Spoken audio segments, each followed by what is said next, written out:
Welcome to Recovering Evangelicals, a podcast for people who were once very comfortable in their Christian faith until the 21st century intruded and made it very hard to keep on believing. I'm your host, Luke Jansen, and I'm sitting here with Scott Dyer. 3 weeks ago, we talked with Megan Henning about hell. Preparing for that episode produced quite a few loose threads for us to pursue and turn into other episodes. Today, we're going to deal with one of those threads.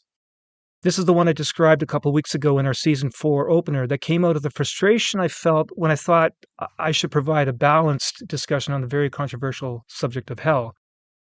And one of the reasons for the controversy around hell, or maybe the outcome of the controversy around hell, is the number of very different views on what exactly hell is. So, Scott, before we get into this, what are the main views on hell out there at this time? Yeah, for sure. Historically, there's kind of been three fundamental views of hell that have floated around the church and had varying levels of popularity at different times. One is the kind of typical one that I think most people think of when they think of the word hell, and that is eternal conscious torment. In other words, people will be in a place where they'll be punished and tormented for all eternity. Another, and the opposing view to that, the diametrically opposed view to that, would be a universalism, which argues that in fact nobody will end up in that place. You know, that somehow at the end of everything, everybody will come to know Christ and participate in the future cosmos. And then there's kind of one that's maybe a little bit in the middle, and that argues that hell is a real place and people will in fact end up there, but it's complete annihilation. It means the complete cessation of being, not just physical being, but you know, your soul and everything to do with that. And so that third one is just basically it's vaporization and no suffering. Exactly. Yeah. And that's become more popular in the last probably 20, 30 years. Notably, John Stott, the great evangelical theologian, agreed with that concept, which really shocked the theological world at the time. So that view is definitely, I won't say it's by any means a majority view, but it's gained in popularity in the last probably 30 or 40 years. Okay. So our guest, Megan Henning, didn't really give us a hard definition, her scholar's definition of what hell is. We asked her just to speak on the evolution of the concept of hell over the past many thousand years. But I think it's fair to say that she tipped her hand a bit in the sense that she's definitely not a hardcore eternal conscious torment kind of a person. Would you agree, Scott? Yeah, I would definitely agree with that. Yep. Now, on the other hand, I think it's also fair to say that eternal conscious torment view is the one held by many people sitting in the pews of our churches. So, Scott, would you say, I'd even say that this is the majority view amongst non-expert believers? Oh, I would agree with that. That it would be the kind of the popular view. If somebody hears the term hell, I think that is what would be evoked, and particularly I think in the U.S. That is the case, and it is the one most often preached from the pulpit. And so to push it even further, this is an interesting thought I had. How about non-believers? They probably don't believe in any kind of hell at all, but I mean, you'd expect them to be believers if they thought there was a hell, that hell was a real thing. But if they had to give a definition of what the Christian understanding of hell is, they'd probably all come up with something looking like the eternal conscious torment view, right? Oh, for sure. Yeah, exactly. They may not believe in it, but they believe we believe in it. Yeah, that's their image of hell. Okay, so here's my story, the one that spawned today's episode. We've got these three very different views on hell, and the eternal conscious torment view is pretty popular right now outside of the ivory towers of theology. And I was wondering if we needed to give a balanced treatment on all three views. I already knew about one character who speaks often on the annihilation view of hell, and he's considered by many to be an authority on the subject. So I listened to him on YouTube. He was debating another character, and he gave his presentation on why the eternal conscious torment view and the universalist view of hell are both all wrong, and then why his annihilation view was the only correct view to hold. And what really struck me was he did it in such a scholarly way. He started off with some fact that had been established a long time ago by some other theologian, I forget whom right now, and then he put that together with something else from yet other scholars, other experts and thinkers on the subject. And from time to time, he'd add a Bible passage or two which supported this whole, this intellectual structure that he was building. And what struck me was that this is exactly what scientists such as myself do. We build our ideas on the work of other scientists in the field all through history, and we cite their contributions at every step along the way. And so the fact that the theologian, his scholarly approach looks so familiar to me because I've been using that same approach for decades in my own career, for me, that just gave his presentation a bit more credibility, shall we say. Not that I agreed at all with the content he was presenting, but I liked his method of presenting it. I thought, okay, this guy did a great job. I don't really buy his story, but I was listening carefully because it was so scholarly. And after he made his presentation, his opponent in the debate started talking, and that second guy agreed with the first in saying that the eternal conscious torment of hell is all wrong, but totally disagreed with number one about the annihilationist viewpoint. For debater number two, that view is also all wrong, and instead the universalist view, where everyone gets saved and goes to heaven in the end, that was the correct view. And the thing is, he did that exactly the same way. He quoted scholars and Bible passages supporting the view, and even quoted some of the same ones, which shocked me, to make the completely opposite point. And I had to pause the video at that point. I had to shake my head. How did these two guys give perfectly legitimate scholarly presentations, even using the same data, and there's my scientific language coming in there, the exact same data, and yet completely opposite conclusions? Welcome to theology. You said that last week. Now, once again, because this was not the first time the thought went through my head, once again, I really started to question how useful theology is in discovering truth, truth with a capital T.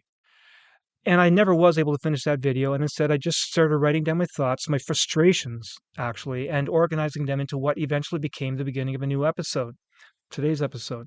You see, after spending several decades as a scientist, I found that science is empirical and that scientists are generally in broad agreement about any set of data or theorem, from very basic things like the concept of force or energy or electricity or radioactivity, to very specific things like buoyancy or the amount of nitrogen in the atmosphere or how vision works. And even when there are disagreements around something in science, whether global warming is man-made or not, for example, or whether COVID was synthesized in the lab, or whether the Earth is flat, when there are disagreements, scientists, not the public, but scientists have mechanisms in place to resolve those disagreements. So things like doing experiments and repeated experiments, making sure they're randomized and properly controlled, testing the null hypothesis and peer review. And these tend to bring broad agreement across the scientific community, which is not to say that non-scientists will accept that agreement. That's where a lot of confusion comes into this. But theology doesn't have any of such mechanisms for discriminating between disagreements. And for that reason, competing views in theology can remain entrenched for centuries. And some contradictory theological ideas have been around much longer than that.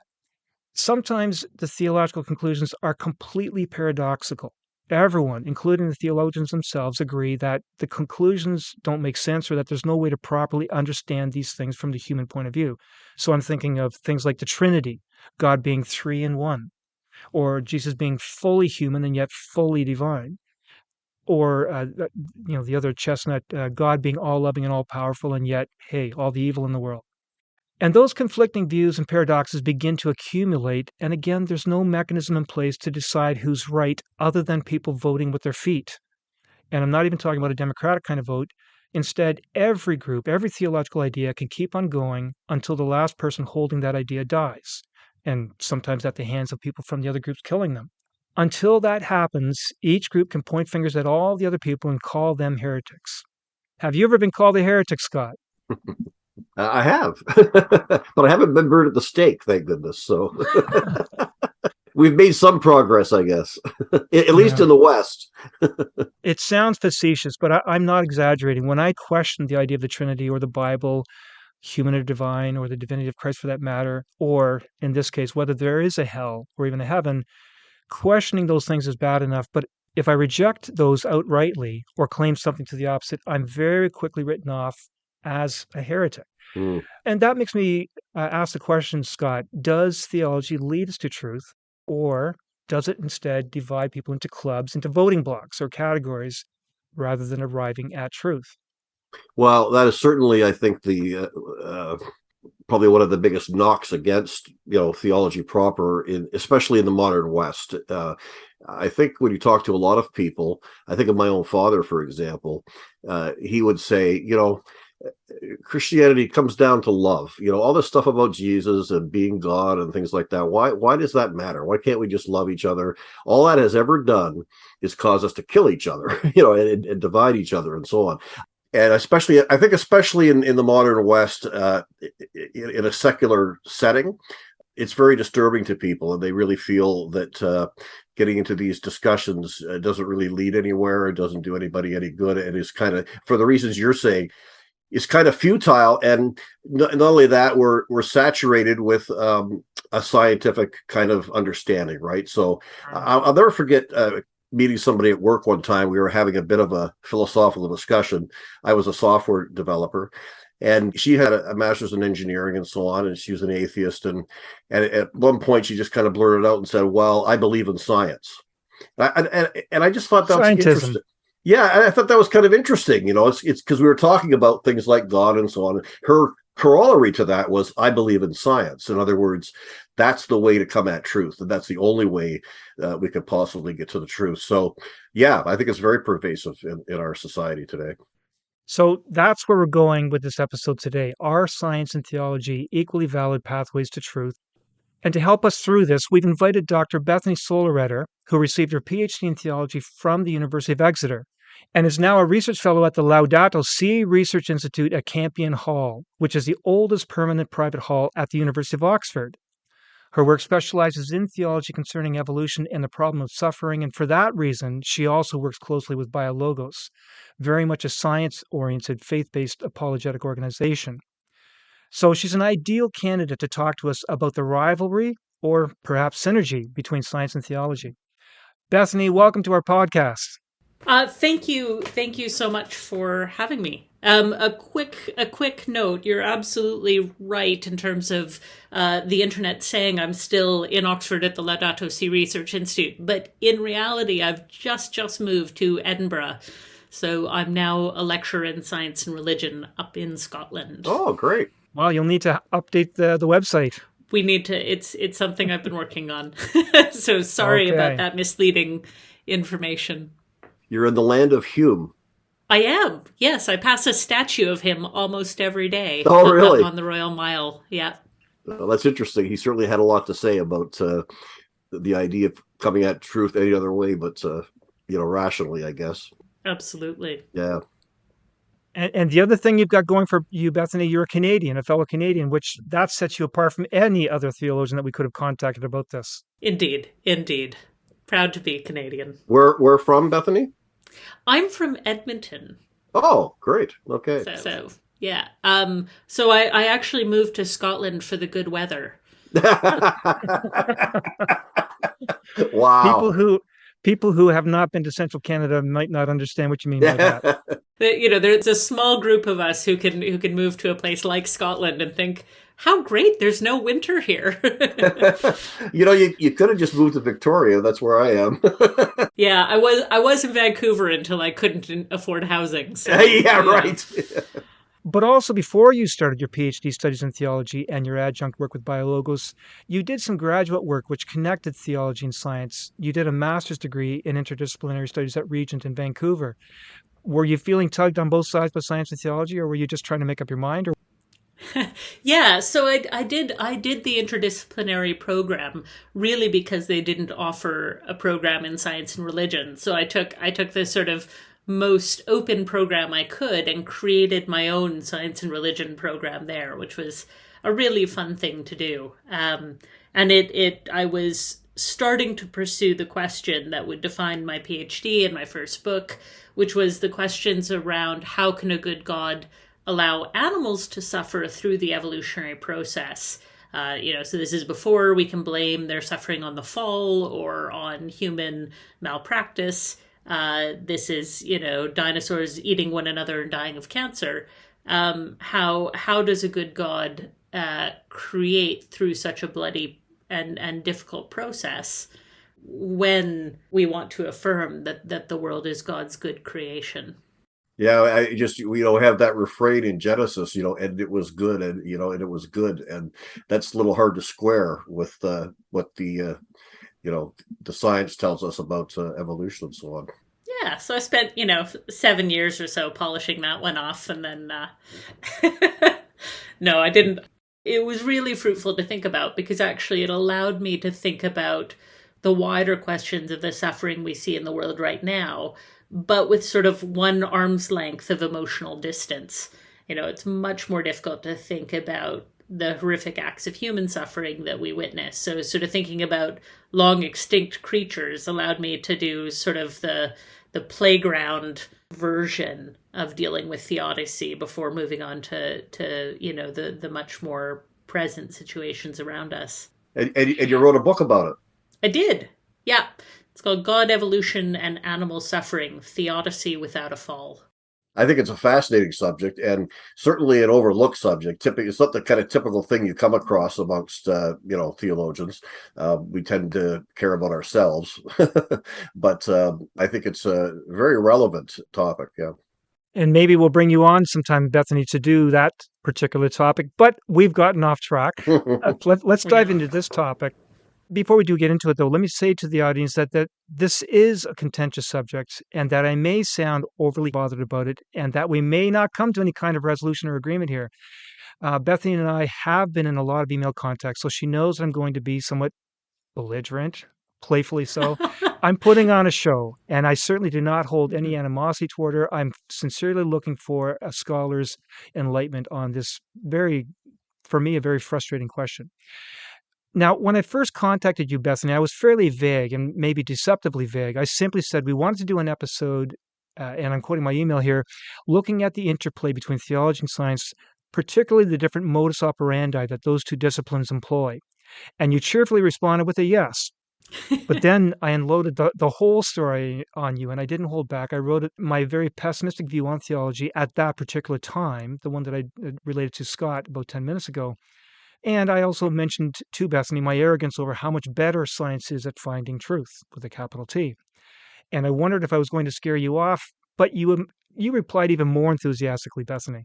Well, I always like rising to a challenge. So, I think where I started to point out was that we often think of science as something that sort of tells us the capital T truth about the world. But if you talk to philosophers of science, it's quite a different question. So, in the late 19th, early 20th century, people did sort of have this view, sort of positivism, that, we could just tell the truth and we just knew what was happening, and science was the ultimate way to find what's real in the world. But then people started trying to figure out, okay, what really counts as real science? Because, of course, at that same time, you have the development of a whole bunch of the sciences in their sort of modern disciplinary forms. You also had things like phrenology, understanding people's personalities from the lumps on their head. You have various types of spiritualism. You have the development of psychotherapy, Sigmund Freud, and others. And so you had scientists who were doing sort of what we'd think of as the hard sciences, trying to sort of protect the borders of what they saw as, the really truth-telling science against these sort of less certain attempts to produce scientific knowledge. I was in an archive once and came across this fabulous little pamphlet about the science of crystal ball reading. And so, everybody was trying to portray what they did as a science because this is where truth comes from. So anyways, you have really Karl Popper coming forward and trying to say the way that you know real science from false science is that real science is falsifiable. And what that means is that it puts forward propositions where you can test them and then find out if they're wrong or not. And then if they're wrong, you abandon the thesis. So you say, all swans are white. This is a scientific thesis. So I'm going to go out and I'm going to search for anything that's not a white swan. When I find a black one, then we know that that proposition is false. And this was really for him a shot at psychotherapy, where every time they disproved something, somebody would make up something else to account for it, Yes. So if you said, well, we can prove that this isn't happening, they say, oh, well, it's only not happening in this because of these other things that are also untestable. And so they're always kind of saving the appearances. So he sort of put that out as the way to decide.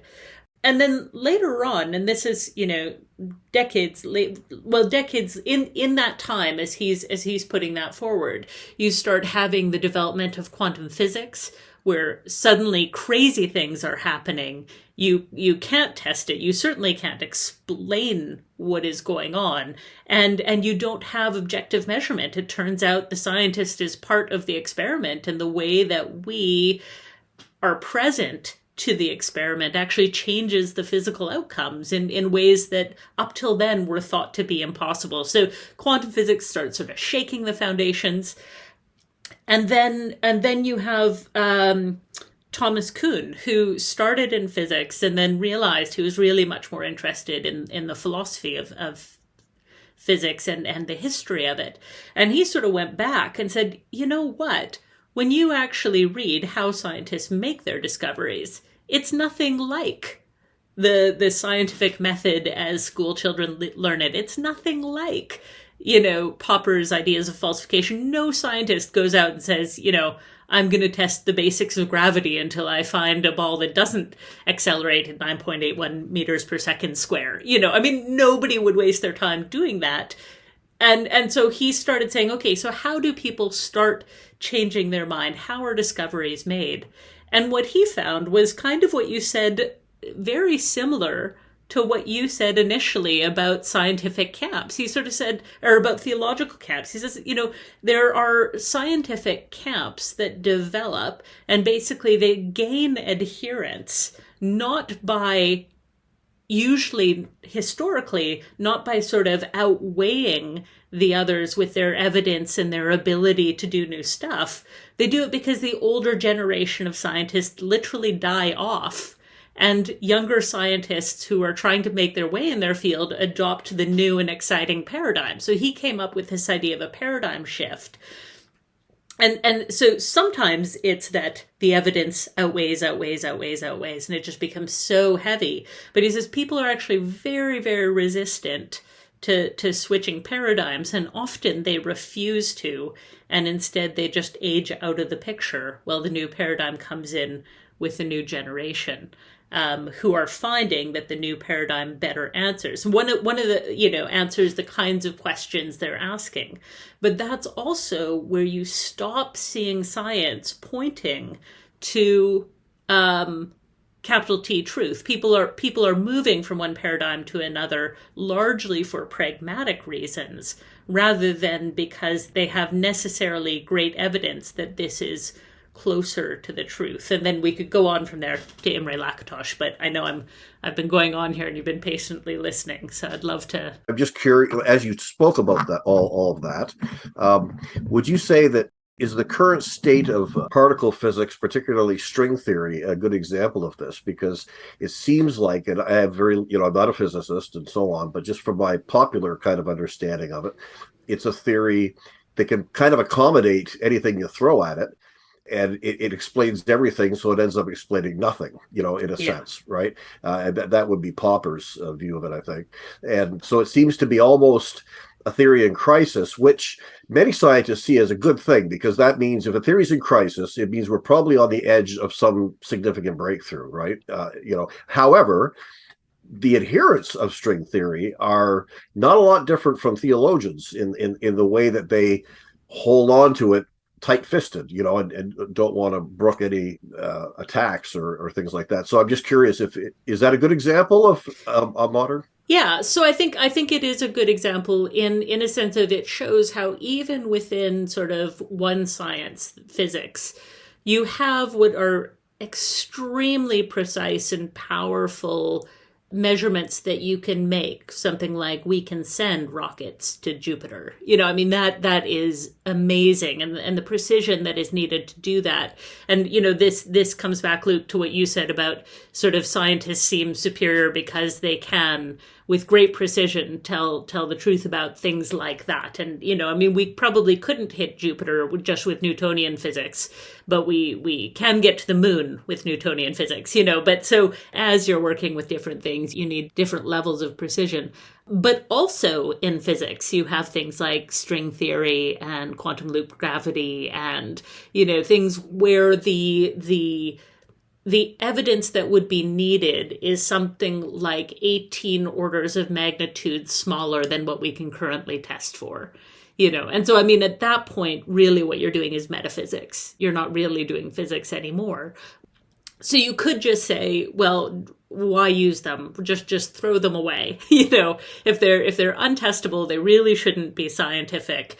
But what they actually are unifying theories. They're research programs so I mentioned Imre Lakatos, and so he is a philosopher of science who comes after Kuhn, and he says that, again, we can't test for capital T truth in science, but what we can do is create sort of a central core model of the world that generates hypotheses, that generate questions, that generate research programs that allow us to continue to knock away at little corners of reality. And those research programs can either be growing or they can be diminishing. So, you might have string theory on one side and scientists are now saying, oh, that's not really generative anymore. We did 30 years of research on it and it's just not doing anything. And so it will be slowly abandoned, and something else, which is still generating new insights, will grow. And so he sort of says, well, we can't tell truth, but we can say whether this is productive and growing in terms of its ability to help us do science. And so even if we can't say they're true, they still might be very, very useful as scientific tools in the meantime. So you talked about Popper and you talked about Kuhn, and you did refer to Lakatos, but you didn't tell us what he had to say in detail. Yeah, so with Kuhn, you still have sort of a progressive narrative, if you will, of these paradigms, one coming after another. And so what Lakatos really says is that actually, no, these can stand beside each other. So like quantum loop gravity or string theory, right? Or another example would be a Copenhagen interpretation of quantum physics versus many worlds, right? Both of them, there's not been a paradigm shift from one to the other. Both are sitting alongside each other in current research. And then he says that the way that science progresses is, sometimes people will move from one research program to another, essentially do the paradigm shift. But largely what happens is people have a central core of a model, and then around the edges of that, there are little hypotheses. And so you could think of that as like a planet with little satellites around. And that's where the scientific research really happens, is with adding more and more little satellites around the core. Nobody is doing what Popper was, which was blast the planet out of the sky on one failure of its ability to answer one question, or on one failure of its, So it's an attempt to bring together our theories of epistemology and the real practice of what scientists do. Because almost no scientist progresses through this sort of scientific method that we all learned in grade 5, where they set out a hypothesis and they build a thing and then they test the hypothesis and then they come to the answer. That's just not how working scientists generally do their work. Okay. Now, you mentioned those three names to me in our correspondence before we're recording this episode, and I have to say that I hadn't heard. I think I had heard of Thomas Kuhn and the whole idea of paradigm shifts, but I really hadn't heard of Popper or Lakatos at all. These were new names for me, and it made me wonder what kind of a naive scientist I've been. These people who are talking about the very fundamental nature of science. I had never even heard about them. But after I thought about it for a while, I had two main responses to it. The first response to looking into what these three philosophers had to say about the nature of science, my first response is, okay, what they're saying here does apply to very unique, special situations in science. You mentioned string theory and psychology, for example, both of which are still in development and new data are pouring in. And so I'll say that those sciences are in their infancy on the time scale that we're talking about here, ideas that have been around for centuries or millennia. But by and large, I think scientists do agree completely on so much of what falls under the category science. And we'll talk in a few minutes about that. But I want to first deal with my second response to reading about these three names and my shaking my head going, well, I'd never heard of these people. Why haven't I not heard about them? What I found was that these three scholars, they're all philosophers of science. You mentioned that, Bethany, but that escaped me at the time. They're philosophers of science. They're not scientists, but philosophers of science. And philosophy is susceptible to the same criticism as theology in the sense that, here's what occurred to me, what was pointed out to me in my reading. These three philosophers had created three different models of science, but they didn't have a mechanism available to determine which model is correct, which model of science, just like we had these three very different models of hell, but no mechanism to decide which model of hell is correct. And so I suddenly felt like we're just going in circles here. Yeah, it can feel like that. I mean, I think all of them, to various extent, were scientists as well. So I wouldn't say that they weren't scientists as well. I think Imre Lakatos might have been more of mathematics, but it's the difference between sort of somebody who speaks English and a linguist. So we can all speak English, we can all understand each other, but if we start thinking about what is a gerund or what are the actual forms of syntax we're using, we're being drawn into a very different conversation that's really useful in terms of determining how we might build a new language, how we might do other things, but it's largely irrelevant to those of us who are already natively speaking English, right? And so I think that's kind of what they're doing, is they're taking the hood off of science and looking at the inner workings of it. And they're using tools that are appropriate to that method. Because when I've been in labs and I've been chatting with scientists and I start asking about some of these things, how do you generate a new question? Often it's, well, my lab supervisor tells me to do this and I do that, and then I talk to the lab supervisor and they're like, well, it's the obvious next step. And I'm going, well, from what? And it's actually very hard. Most practicing scientists I know don't think about these questions very much. I don't know what was your experience, Luke? I mean, did you think about these? I was just thinking about that. And a lot of the science that I wanted to do we'd be doing an experiment, and usually they were just routine experiments, but something strange happened, something different happened. And I always went, wow, that's interesting. And we tried to figure out, why did that happen, or how did it happen? How much did it happen? Those were the next questions. And those did lead to new lines of research for for my research career.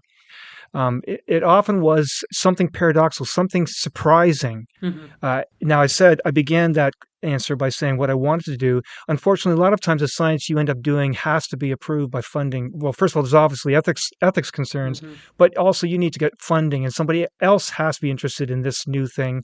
Often that someone else is a company that wants to make money off of it. So a lot of times the research that's done is something that's economically productive, let's put it that way, and not just simply doing research for the fun of it.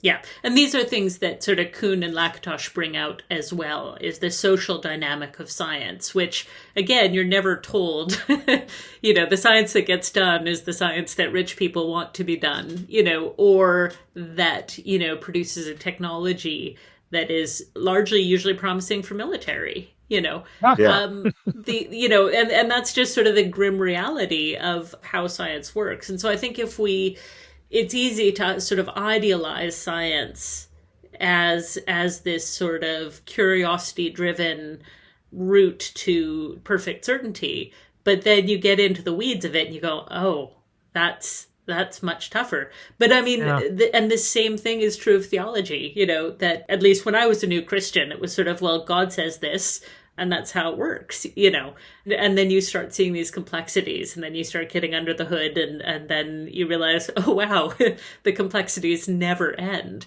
So I think in a similar way that we can use scientific models and sort of say, there are places that have large agreement, particularly in things like physical models of reality. Underneath that, there's huge disagreement. So, scientists would say, well, we really only can deal with about 4% of the universe, the bits that are made of matter. And we don't really have a great idea of what's going on with the rest of it. To Luke's point, even though, yes, science is human, the scientific endeavor is a human endeavor. So we choose the things we're going to research and so on based on human need, right? Where there's a lot of interest right now in fusion technology, because guess what? We need clean energy, right? And so on and so forth. However, at the end of the day, when we actually do the hardcore science, there is a way of verifying that, testing that, and getting consensus based on data. That fundamentally, so in other words, we decide we're gonna research fusion technology, and so we spend billions of dollars creating this tokamak and so on, and we run experiments on it, and we determine that, in fact, guess what? I think they just determined this in Britain through an experiment, that they can get more energy out of it than they're putting in, and so on. That end of it, that when you get down to that nitty gritty, it's irrefutable at that level. In other words, that's not a social thing anymore. That's an empirical thing. So Luke, as a working scientist, what I'm hearing from you is that there's no arbiter in theology. There's no what you might call, from a scientific point of view, an objective arbiter. In other words, you can't collect data that is beyond human interpretation, beyond subjectivity, and therefore you can arbitrate between competing theories. However, in theology, that arbiter doesn't exist because it's not an empirical study. Is that kind of where you're coming from fundamentally? I'll answer, but Bethany, you wanted to say something? Yeah, well, I just sort of want to say, so we're acting like theology is one thing, but it's actually a whole bunch of complex sub-disciplines. You are quite naturally reaching for the most certain of sciences, for physics and that kind of thing. Whereas if we said, what is the best treatment for depression, you'd suddenly say we can do all the data we want, but suddenly truth looks a whole lot more personal because the variables are so much more difficult. And even looking for a single solution is just probably not going to work universally. And we can all kind of feel that in a different way. And so I think, when you get to theology, the historical sciences that are involved in it are highly empirical. The textual studies, I had a colleague who did an entire PhD on 2 words in one of the Psalms, So, it was absolutely exhaustive. I won't say exhausting, but exhaustive on the way that those words are used and the way that they're, and I think that those kinds of disciplines in theology are the best comparison to something like physics, where variables are low, precision is high, and you're going to have a high level of consensus as to what those 2 words mean after you've read that. Whereas if you're comparing physics to broad theological traditions, it's going to look really uneven. Right. So let me then respond to that.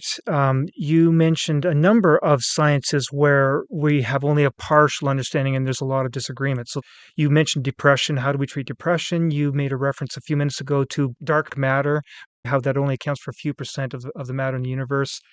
You mentioned string theory, and again, psychology, and wrapped up into that was phrenology. All of those sciences are, I said, they're still in their infancy. We're still collecting the data, and so there will be disagreement because we only have a partial picture. And the analogy in my mind would be if you tried to come up with Hebrew theology based on only the first, say, 3 chapters of the book of the Bible, of the Old Testament, or Christian theology, if all you had was what they thought up until the year 0 to 100. And I'm not necessarily referring only to the biblical texts, the New Testament texts, but even just Christian thinking. If we only had the thinking up until origin, and from that we tried to say, okay, this is what Christian theology is all about, that's only a fraction of what needs to be brought into play to talk about what is Christian theology. And that's what I see happening in string theory, dark matter, depression. Those are still in their infancy. We only have a small part of the data that we need. Mm-hmm. So, yeah, and I mean, in terms of looking at things where there is broad agreement in Christian theology, would usually be things like the divinity of Christ, or the nature of the Trinity. You'd have some disagreements over social versus relational Trinity, but that there is a Trinity. But on those 2 points, then, I would have to ask the question, how do we test anything? How do we test the nature of the Trinity or the nature of the divinity, Christ being fully human and fully divine? Claims are made, and a whole theological viewpoint is built on claims such as those two and maybe 3 or 4 adding them on, and we can't test them at any point. Well, I don't think we can test the metaphysics of it. You can't test the metaphysics of the Trinity, let's say. However, I think we can use historical research and, in a certain sense, empirical research, looking at texts and so on and so forth, to at least say that there's good evidence that, in the first century, the Christians believed this. Christians believed that Jesus was, let's say, God, right? And I have to qualify that a lot, even, because not necessarily the way we think of that word, but people like N.T. Wright have thrown a lot of light on this through solid historical scholarly research. And then you can disagree with it. You can say, well, I don't believe in the Trinity. That's fine. But I think there is a certain aspect of it that is somewhat objective, where scholars can get together and say, this is more likely than not. Not to the level of particle physics, because it's a humanity. It's not a physical science, and that gets into the whole issue of what kind of truth can be discovered through history, let's say. But we do believe that truth can be discovered through history, but not in the same sense that truth can be discovered by experimenting in a lab. But Scott, what you said was that you may not accept the truth that's been arrived at, and my first thought was there's a difference between saying I don't accept it because I don't want to accept it because it forces me to have a lifestyle that I don't want to have that lifestyle. I prefer a different lifestyle. That's different than saying I can't accept it because I don't know how to test it. How do I know it's true? And then a short minute after that, you said it's more likely to be true through historical studies. You say it's more likely to be true. And I have to say again, how do we know it's more likely to be true? So one of the oldest ideas in theology, the one that started this conversation, is the nature of hell. For the longest time, for millennia, literally millennia, people have been talking about what does God want to do to people in the afterlife. And we've had ideas on that for millennia. And there's so many different ideas, and none of them are more likely to be true. And how do we test any of them? That's the frustration. There's so much certainty is put on some of these ideas that we just cannot test, and I find that frustrating as a scientist who is a Christian. I was just sort of thinking about how there are, again, sort of similar things to paradigm shifts in theology. So I'm involved in a book project on progress in theology, and I'm relatively skeptical of the idea of progress in general. But if you asked a question like, is slave owning moral? We would have seen a massive shift in the regular sort of sensibilities of people throughout the centuries. Right? From, of course, it's absolutely fine. Here's all my biblical data, etc. To everyone would look at those verses and still say, no, it's not okay to own another human being. And so I think that there are cultures of theological belief that do change over time, and testing. So testing is sort of that Popperian view that we can go out, we can test things and throw out whatever is not right. But even, kind of even in a lot of the sciences, that's not quite the appropriate, like testing and proof are not the appropriate verbs to be using to describe what's really happening on the ground. Bethany, you've worked with Alistair McGrath a fair bit, have you? Yeah. So I read through his scientific theology a number of years back and came across this idea of critical realism, Roy Basker. I wonder if you could talk about that a little bit. Yeah, so again, critical realism is sort of an epistemology that's coming through people like Lakatos, but also through somebody like Michael Polanyi, and essentially they're saying there is capital T truth to be found. The weak point in that is our ability to grasp it. So you could have total post-foundationalism. Nobody knows where there's a capital T truth. It may not exist at all. We just kind of muddle around in the dark and create little cultures that believe things for no particularly good reason. Whereas a critical realist would say, there is a real truth, but the limiting factor is our cognition and our ability. And so if you think about a sphere of knowledge that's small enough to fit into your hand, you can kind of capture that in its full essence. So we could think of something like the movement of a particle through a vacuum.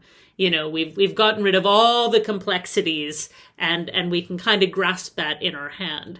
Whereas if we throw a feather off of the roof, no physicist with any supercomputer is going to be able to tell where it lands, because we've now expanded the sphere so big that we can no longer have a good grasp on it. And so questions like theology are much more like that.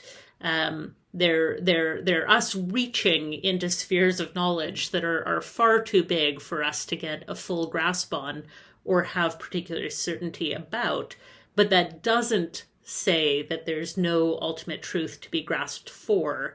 And so there's constantly this back and forth between different views trying to get closer to the truth. And so, somebody who holds a critical realist view would say, realizing that not owning slaves is closer to the will of God, is us moving towards the heart of God more closely. It's not just a cultural response. Right. See, Luke, maybe a little bit of just a tad of history here too, because after the Enlightenment, there was a great effort put forward to marry, let's say, logic with math and prove that ultimate truth can be discovered through math and science. Frege was a key component of that, and the positivists which kind of, Luke, I think in a lot of ways you kind of are a classical positivist. You're basically saying if it's not empirically testable, empirically verifiable, it's not truth. That is not truth. Of course, the problem with that is that statement itself is a paradox, right? Because that statement's not empirically verifiable. That's a problem. And the positives did come to realize that, and so Bertrand Russell and Whitehead and so on went on a big quest in the early part of the century to do exactly that. They wrote the Principia Mathematica to demonstrate that math is absolutely rock solidly, unequivocally true in what they call a formalist way. That just by manipulating symbols, you don't need anything external, and so on and so forth. The project utterly failed, and when Frege found out about it, actually, I just found this out recently. He had a nervous breakdown. He actually got sick to his stomach because all of a sudden the foundations of math were being put into question. It can't be reduced to just pure logic, capital T truth. And that launched a whole new, philosophers like Wittgenstein, who was a philosopher, but also was a brilliant mathematician. And all of a sudden there was a realization that the idea of an unassailable truth that could be deduced from just pure formal propositions, which is what the Enlightenment hope was, it wasn't possible. And we're still kind of working through, I think, the consequences of that. Have I summarized that very well, Bethany? Yeah, and I mean, I was just thinking of Gödel's theorem as well. Yeah, right. Right, where he kind of shows through formal propositions that a system can never explain itself fully. Right. And I'm a little bit worried that we might be going I mean, you're going over my head. So then Getting I'm in the wondering, weeds. Yeah. Yeah. are we going over the head of the listeners? I want to make sure that we stay relevant to what they're listening Yeah. to. Yeah. Yeah. I'm not meaning to stop the conversation. No. We should probably, but Here's I will say, Luke, I'll send you some links. I did come across a series of really excellent YouTube videos, a physicist explaining the very things we're talking about, Gödel's theorem and other things, very, very well. And maybe we can put those in the notes for people to link to. Yeah. I think where I'd kind of try and bring this back is like the idea that there's not a foundation doesn't mean that we can't do really useful things with our theory. So instead of sort of saying, well, what foundation is the Earth set on? It's got to be turtles all the way down, or we have nothing. Well, no, we're flying through space untethered. Yeah. And yet, there's still all this. So to sort of switch from trying to build truth from the bottom up in the way that was the Enlightenment project, most philosophers and epistemologists today are kind of saying, no, we can't do that. So what we're looking for is centers of gravity of thought that create useful bits of research and useful questions. And so most grant applications I see, at least in theology and stuff, will talk in the language of a research program. Because you could, even in theology, right? So, you could try and build from the bottom up, do a 200-page thesis on every 2 words in the whole Old Testament until you've built certain knowledge of what each word means all the way up. I am never going to do that. So I've got to start somewhere in the middle with my investigations of kind of saying, I'm going to look down into that detail at some point, but the majority of the time I'm doing my research in an area where I don't have secure foundations, but I can get on with my theological project because there's enough viable questions and enough viable sort of planetary mass that I can, enough data that I can work with, that even if I'm doing that, and I say this as a Christian believer, I can get on with prayer. I can get on with living a life of Christian discipleship without needing sort of an absolute certain foundation all the way up. So you've pointed out that there are aspects of theology as a discipline where it's productive and it's measurable and it's useful, it's practical. I get that. And so I hope I'm not coming across it. I hope I'm not coming across as if to say we should just throw theology out the window. I am addressing another aspect of theology that I just find to be very frustrating. Bethany, earlier you compared it to, you said a lot of theology is kind of like physics, trying to explain when you throw a feather off the roof, and there's just so many variables and so many possibilities that it just can't work. And that's one characterization of some theology. And that's what I really want to focus on. And more specifically, we've talked about this idea of hell. And the question that I come up with at the end of listening to part of that YouTube video of these 2 expert theologians, I had to turn it off and say, how can we know what they say is true? The 2 say opposite things, and there's no mechanism in place to say which one is true. And yet it's not a very esoteric question. It's not something that only a few nerds are interested in. We're talking about hell, the fate of all humanity for all of eternity. And there's some very horrific ideas on what that constitutes. And to make it worse, a whole lot of certainty behind, the eternal conscious torment view. Scott and I were saying at the very beginning of this episode, that's the view that a good majority of Christian believers hold, and it seems to be that's the view that a lot of non-believers think is the case. It's a horrific view, and how can we know that it's true or any better or any worse than universalism, where, everyone goes to heaven, if there even is a heaven. I may be ranting, I may be blabbering, but my point is that there's that frustration of something that's so important, such an important question that's got so much certainty back behind it. And yet there's no way that we can know. Who can know if there is a hell, let alone what it's like? Okay. So I think what we're talking about now is sort of criteria in choosing between theological models. Yes. And I think that, you could there are models out there that try and articulate these kind of things. The Wesleyan quadrilateral is one. So you sort of look, what does scripture say? What does reason say? What does tradition say? What does experience say? I sort of like ideas of, I would say, what is the scope of the doctrine? What is the coherence of doctrine with other doctrines I hold? And what is the usefulness of a doctrine? So if I'm looking at something like hell, I'm going to say, okay, scope, how much, so that's kind of scripture and tradition. How much of it does it hold together? And so, I mean, you can say, well, both of them use Bible verses, sure, but which Bible verses did they use? Did they use them in context? How coherently did they use those in relation to the whole view of Scripture? We can talk about that.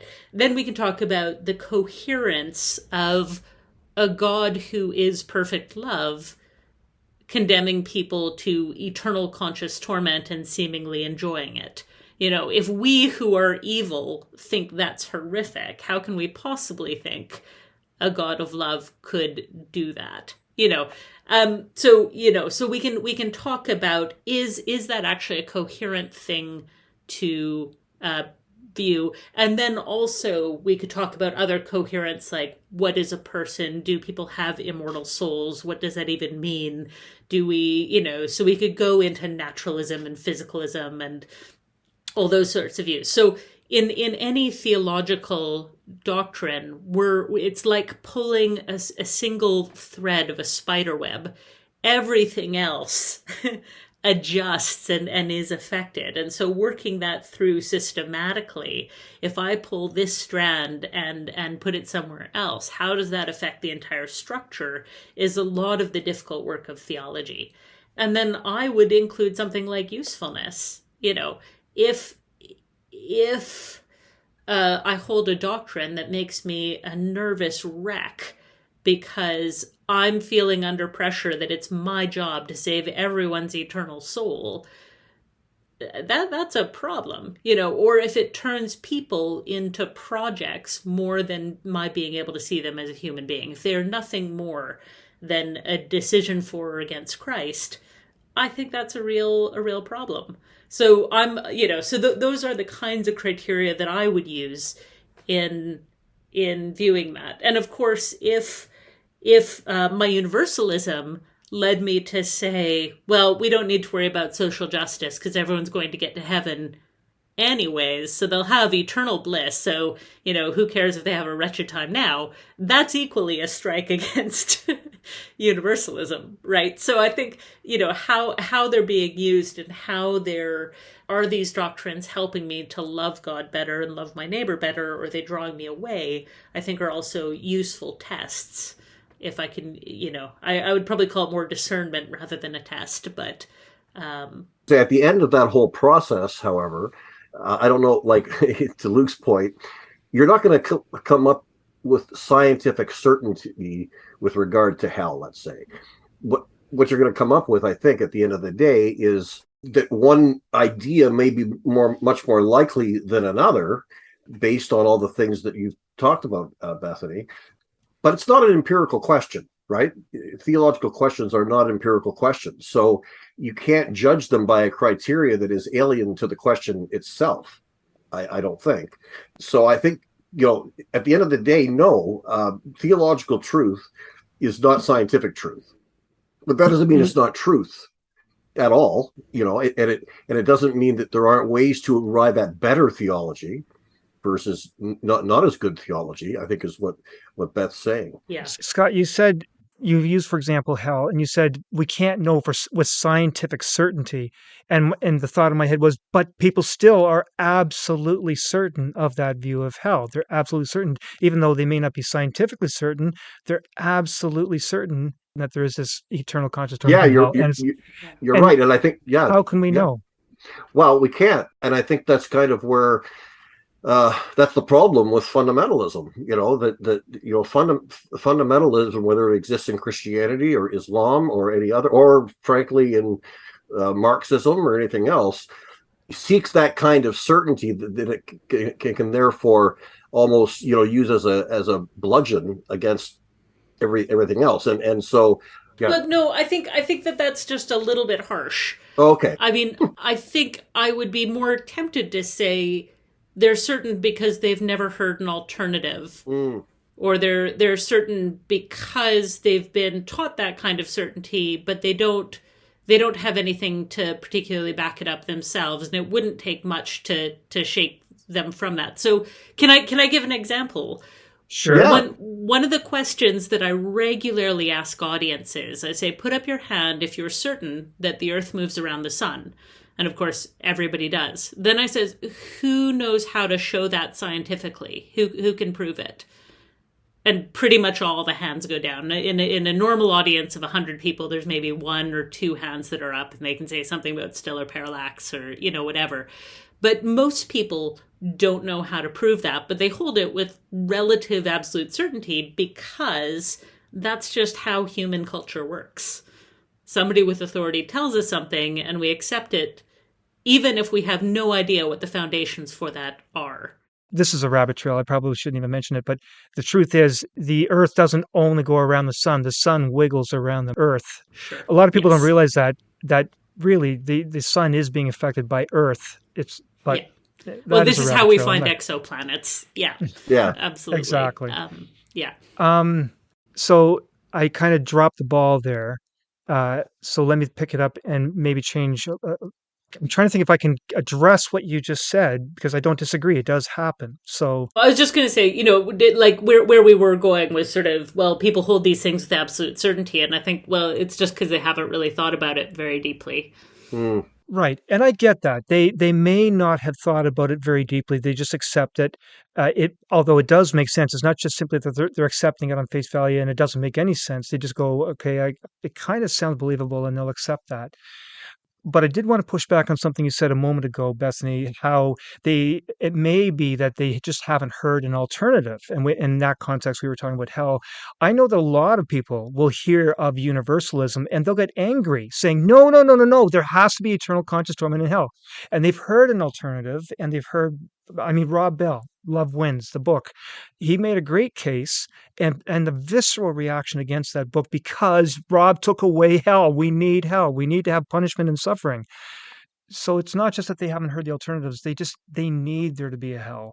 Again, I don't know what else to say. Yeah, I'm not saying that doesn't exist, and certainly there are people who would viscerally react to it. But I wonder how they would react if their own pastor changed their view, right? So I think culture has something to do with this, so somebody we can point out as, well, somebody from the other camp said something that's a really different thing from somebody I love and respect who's part of my camp suddenly telling me something new. I wonder if the reaction is different. I think you're dead on with that. And I referred earlier to the fact that John Stott came out in support of annihilationism and how that, really at the time kind of rocked the conservative theological world for that reason, because all of a sudden this authority that people, conservatives really believed was a godly man and a well-studied man and so on, had come out in support of a view that was very different from the traditional view. And I think that did carry a lot of weight, as opposed to if some sort of liberal scholar came out with that idea, people would probably say, well, they're just a liberal anyway, so I don't have to pay attention to them. So I do think the where it's coming from does have a big impact. And related to that, not just, for example, you're both talking about a pastor, but also I'm amazed at how quickly people can change their viewpoints on a theological point based on how it affects loved ones, their own loved ones. So, for example, right now we're going through a big change in the view on sexual orientation, for example. And 30 years ago, it seemed like there was just no way you could even advocate for that in any way. That you were just shunned and again criticized as a heretic. But now that people are finding their own children are saying, "Hey, Dad, I'm gay." How many people, when it's brought home that way, literally brought home to them, they then evaluate the question and change their perspective.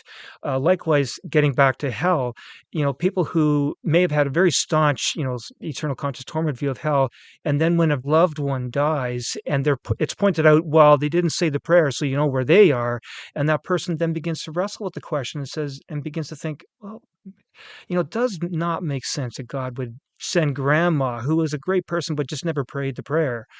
It wouldn't make sense, and they change their views when it comes home to them. For sure. And you'd mentioned that I'd worked with Biologos, who tries to have difficult conversations in the space of sort of science and religion. But another group I've worked with is the Colossian Forum.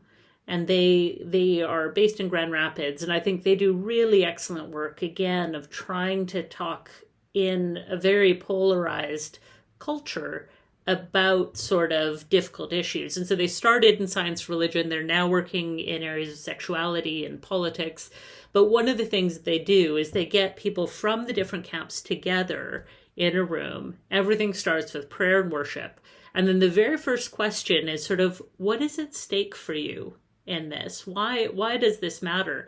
And what came out was either, my faith is built on the inerrancy of the Bible. So if you change what Genesis 1 means, I don't know if I can believe in the Lordship of Christ, for example. Right. Or it becomes something about their community, about, everyone in my family believes this. If I change, I will be ostracized, which is often with the sexuality question. So I just remember when I was at my master's in Regent, lots of the students didn't accept evolution, and so I'd have lots of discussions. I remember sitting in the atrium for hours just sort of discussing these kinds of questions. And I remember sort of in my mind, we were having a discussion about whether, radiometric dating on fossils was accurate. And then at one point, a student says, so are you saying that basically everyone I love has lied to me my entire life? Mm. And suddenly I realized for the first time that we were having a much wider discussion, not about the genre of Genesis 1 or about, the half-life of radioactive particles. We were having a discussion about love, about community, about boundaries of belief in a way that was much more difficult than what I thought was a clear scientific question.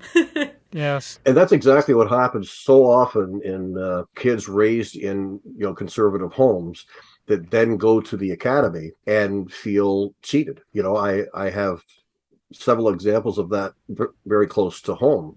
I have 3 nephews who are all in the sciences, engineering, and have pretty much, for the most part, abandoned their faith because when they discovered, the reality of various things like the age of the earth and stuff like that, they just threw the whole thing out, feeling that they had been lied to and kind of cheated. So I think it's a real problem in the church that we're not preparing young people for that by kind of closeting them until they get out into the real world and discover these things. So we are getting short on time. There is something that I want to cover, though. We've been spending a lot of time talking about how science and theology do not get along, the conflict between them. But I wonder if there is a possibility where science and theology can work together, synergy, working in a complementary fashion. We've done episodes in the past on original sin, for example. That's another example where theology has produced all kinds of contradictory theories that are held to dogmatically. But we showed in that episode, it's episode number 18, that science can shed a lot of light on a theological idea like original sin, and gives theology a completely new angle to work on that old chestnut.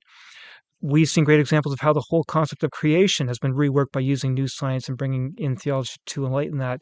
Bethany, you're working with Biologos, and they're an example of doing that. What are other examples of where science and theology can actually work together and work more synergistically towards finding truth with a capital T? Yeah. I'm right now working on sort of climate change related issues. And I think that that's an area where you see that scientific solutions on their own won't solve the problem. We need to talk about what a good human life looks like and what is needed for a good human life. Is it just more stuff? Is it, consuming as much as I can? Or, and alternatively, what's too little for a flourishing human life? And these are the kinds of questions that, in scientific terms, you might reduce to having a roof over your head and having so many calories per capita, but you realize pretty quickly that that doesn't cover it. And so I think that those sorts of areas, I think that there's a lot of fruitful exchange. I think in terms of our populations are ever increasing in age, and we're now dealing with questions like, how do we die well? Again, not a question that the sciences can answer on their own, although they can offer various options. The sort of ethical and spiritual connotations of that are, I think, places of really fruitful dialogue. I particularly like the idea of creation care. To me, is a wonderful opportunity. So often the agenda, the kind of the secular agenda, is somewhat opposed to the Christian agenda, right? So if you take issues of sexuality, possibly, or the issue of abortion, things of that nature. However, when it comes to creation care, there is an alignment there. Christians have good reasons to really care about creation, and in the secular world, they're saying we need to care about creation. So to me, there's a real opportunity that doesn't come along that often for Christians to link up with that valid concern and then infuse our input into that.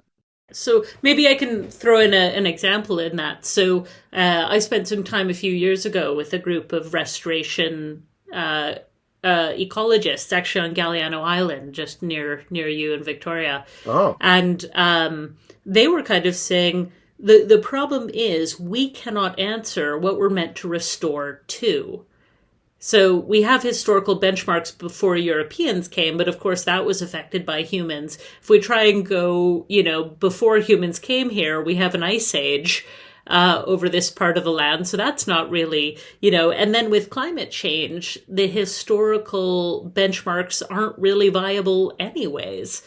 And so how do we create a flourishing ecosystem, and what kind of standards do we use is actually a question that restoration science can't answer without the input of some large notion of philosophy and ethics, and the sorts of wicked problems that humanities regularly deal with. So science and theology can work together. Yeah, I think so. They, they're often like fighting siblings, Right. Now, I want to throw into that then a quote from Stephen Jay Gould, one that's used a lot. Many people have quoted it, and I've mentioned this point several times in the podcast over the course of the almost 100 episodes, but I repeat it because I think it is important. We often refer to Stephen Jay Gould bringing up this idea of noma, the non-overlapping magisteria. He was referring to science and religion, and they occupy, the way people interpret what he was saying is that they occupy completely different magisteria. They are non-overlapping, and they're completely separate, and that's how people take his message.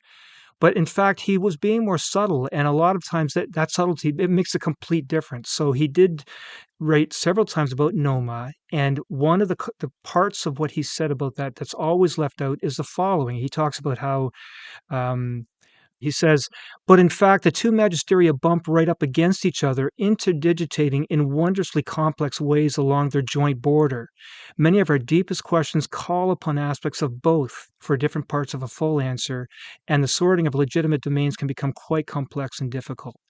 So even Stephen Jay Gould is saying what we are now saying, that you need both to address these very complex questions. You can't just say one is good and the other one is not. Or I guess I would say it's opposite in a sense to what that non-overlapping. I might say, well, no, it's overlapping magisteria. In fact, that you have these two things, but there is that Venn diagram where there's that piece where there's an overlap, and that can be a very fruitful thing to explore.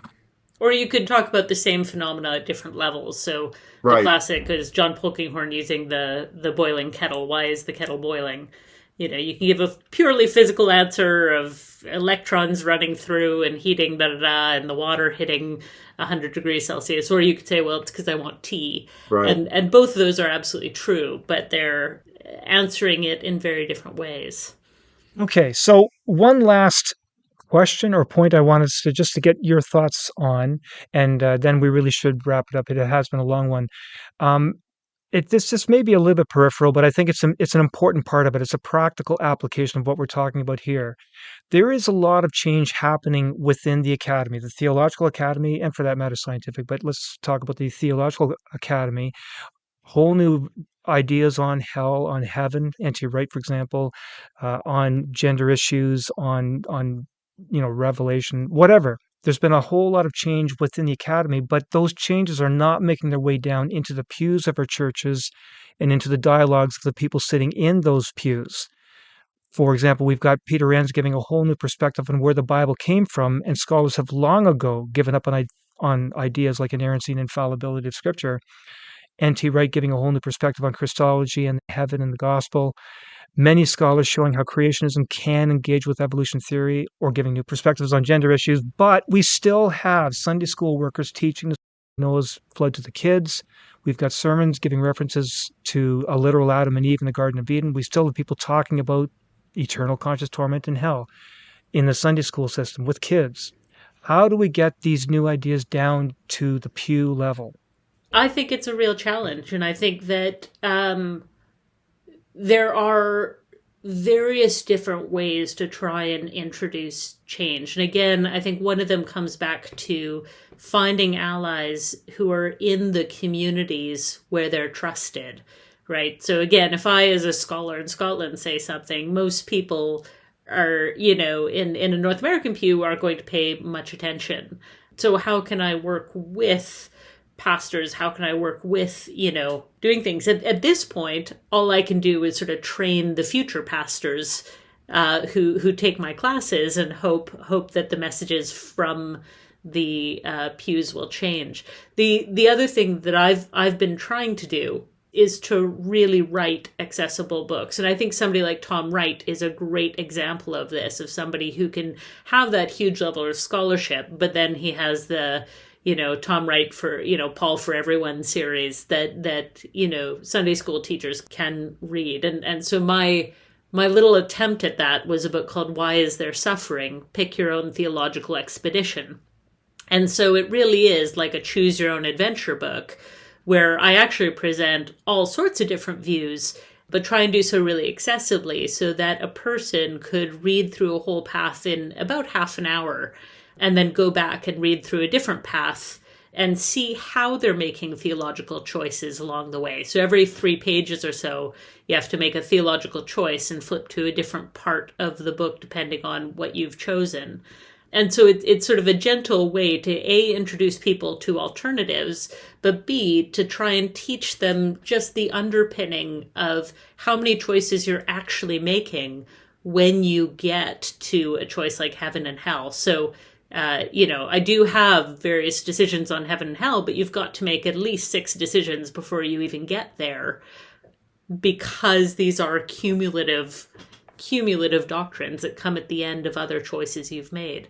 So I think I'm always open if you or listeners have better ideas of how we can get in contact with people. I'm all ears, because I'm really passionate about that. We're going to have links in our show notes for where people can get a hold of you, can send you messages. But any other projects that you're working on, any other books in the works, any speaking engagements coming up that we should know about? I've got, I appear in a bunch of different podcasts pretty regularly. I know that I'm going to be in Claremont in California in February. But the next book that I'm hoping to do is one on climate change and sort of what do we do when we can't stop it. Because I think that we're clearly not doing the things that we need to do to arrest climate change. And so I'm kind of biting the bullet and saying, okay, let's look at the worst case scenario and then think, how do we prepare for that now? As what we can do on the ground, because most of the choices we make on the ground in terms of stopping climate change are not actually going to make a big difference. Using a bamboo toothbrush or even not driving my car is going to make very little difference. But my attitude towards migration might make a much bigger difference in the world that we're moving towards. Okay. And Bethany, before we go then, I just wanted to give you the last opportunity. Is there anything that we missed on this topic that you'd like to make a concluding statement or? No, I think we've probably covered it. It really, I think the basic thing I would hope people take away is the idea that you don't actually need certainty for the basics of Christian life or indeed of scientific inquiry. That I think we were, the long Enlightenment project put certainty as the measure of success. And I think we've found out that that's basically failed, and that's okay. But you actually already know more than enough to be getting on with in the things that matter. Okay.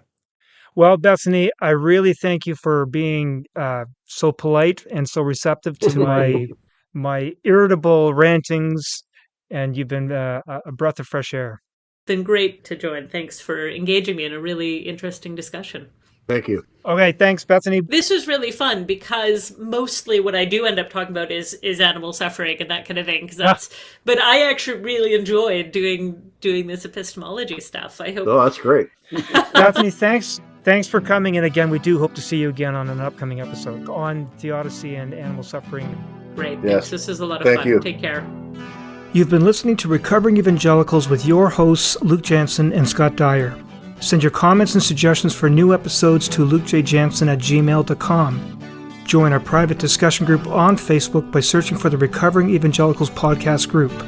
Look for the logo that you always see at your favorite podcast catcher and ask to be let in.